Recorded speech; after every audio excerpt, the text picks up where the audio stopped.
Loving Eliza by Ruth and Nordin, the Epilogue. Christmas morning came, and with it the wind howled and the snow covered the ground. Eliza found that she loved winters in the South Dakota Territory. There was something magical about watching snowflakes fall down, so when she woke up early that morning, she decided to add more wood to the fireplace in the parlor. Dawn had passed a good hour ago, so she could see the snow whirling in the wind.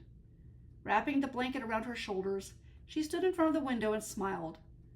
The world contained simple joys that she had long ago forgotten to savor.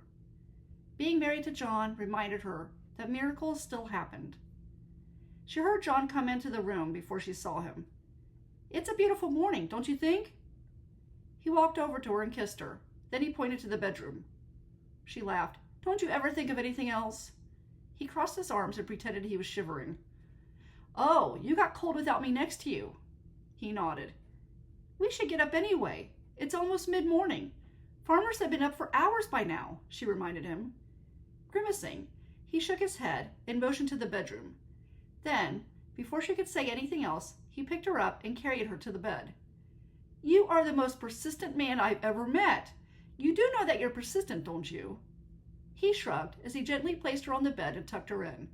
Afterward, he slipped under the covers and snuggled up to her and closed his eyes.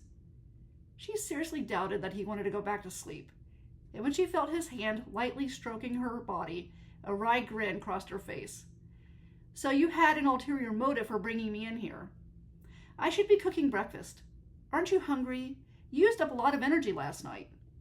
He kissed her. Eliza wondered if he did that to shut her up, but if that was his intent, she didn't mind. It was a wonderful way to be told to quit talking. She closed her eyes and melted in his arms. He proceeded to make love to her, taking his time and bringing them both pleasure, and when they were satisfied, he drifted off to sleep. Excited, she couldn't doze off, even if she did wake up earlier than she usually did. It was Christmas. That afternoon, they had plans to go to Charity's party.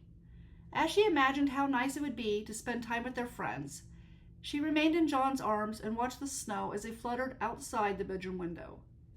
Another hour passed by, and she decided that she couldn't lay still anymore. She quickly got up and put on her warmest dress and made a quick snack. She knew Charity would have enough food prepared to feed an army of hungry men, so she did not make a huge breakfast, not since John had delayed her.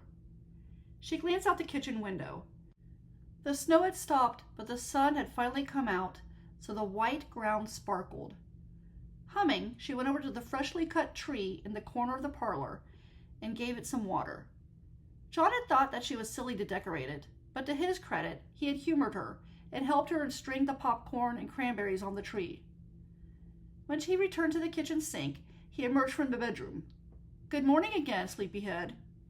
To her surprise, John gestured for her to get back into the bedroom. She placed a hand on her hip and shook her head. "I can't believe you. We leave in an hour." He pretended he was shivering. "Oh, no, you don't. Not again. I'll keep you warm in bed when we get back. Right now, you need to get ready. I set out a couple of biscuits and honey to tide us over until we get to town. You do want to save your appetite.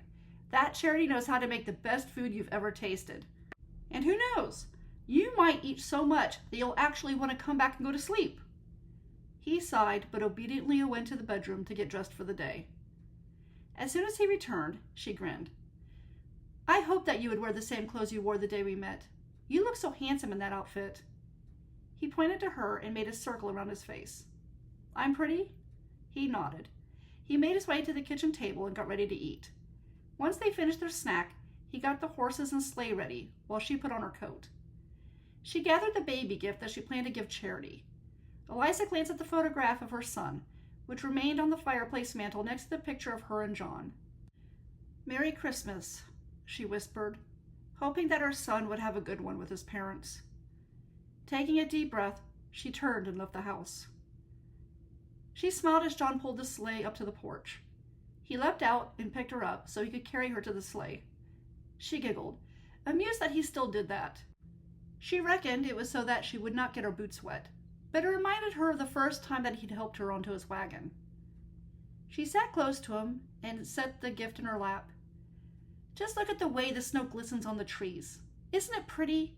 That's my favorite thing about snow. It looks so pretty on tree branches." And so she rambled on. Once in a while, John glanced her way to let her know that he was paying attention. He no longer parked on the edge of town. Now he went through town and stopped at the sleigh in front of close to Charity's place. Music and laughter drifted from the house. John helped her down, and she held on to him so she wouldn't slip on the patch of ice in their path. Addie called out to them before they reached Charity's porch. Addie hurried over to them as Frank struggled to keep up with her. "Isn't it a gorgeous day?" Addie asked. "You know, we couldn't have asked for a better Christmas." "It certainly is festive."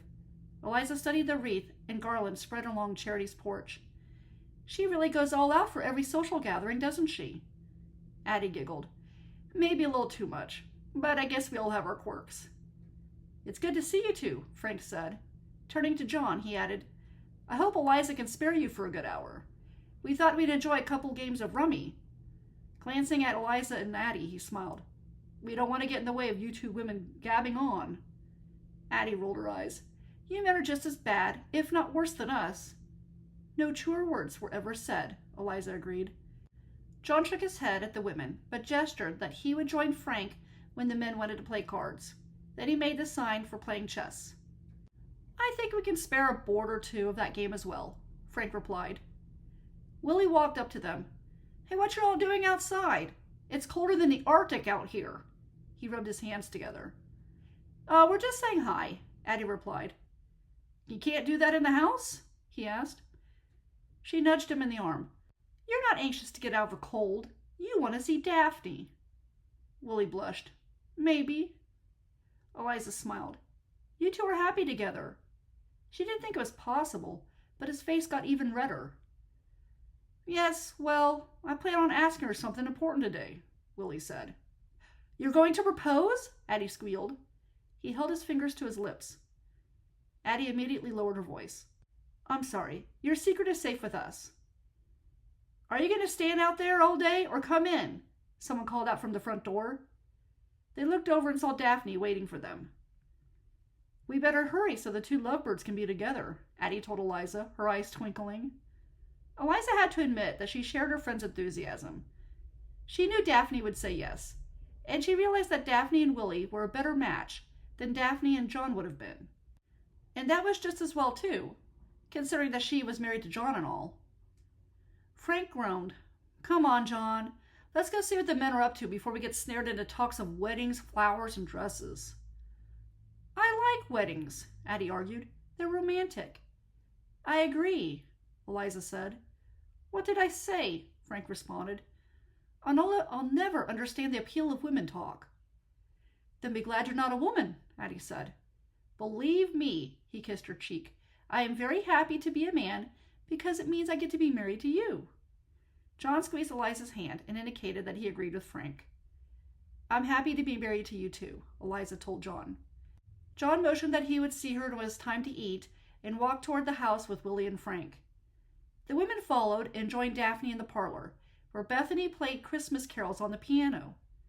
Eliza placed her gift with the others on the piano and sat with her friends on the settee by the window. She glanced out the doorway of the parlor and saw that John was mingling with Frank, Willie, Aaron, Guy, and Sean. Even Ralph came over and slapped John on the back. He said something and John's shoulders shook with laughter. Eliza smiled to herself before turning her attention back to Addie and Daphne. This, she thought, was going to be the first of many wonderful Christmases to come. And that's the end of Loving Eliza. I'm going to do a quick author's note here. I do have 2 other books in the South Dakota series, and this is book 1. The second book is when Eliza and John, they adopt a child when he's blind, but then he grows up. And then that's his story. So then you get Brian's romance. And then in book 3 of that series, I have it where we actually find out who Eliza's son is, and we get his story, and he does eventually meet up with Eliza, and they have a reunion together. If anyone is interested in that, then please leave me a comment. I will check my comments in this particular epilogue YouTube makes it easy for me to see comments. I have a harder time finding them on Rumble in my dashboard, but what I'll do on Rumble is I'll take a sneak peek once in a while just to see if something is there. But the further away I get from the release of this video, and this is June 2025, the least likely I'll probably think to go back and check the epilogue for this particular portion. I do have a website, and I will link to that in the description. And on there, I have a contact form where you can tell me that you would be interested in me doing an audio recording for like either book 2 or book 3. Okay, and I'll even add a series link so you can see what the books are about. Okay, and that's it. And I hope everyone enjoyed the book, and I hope everyone has a wonderful day.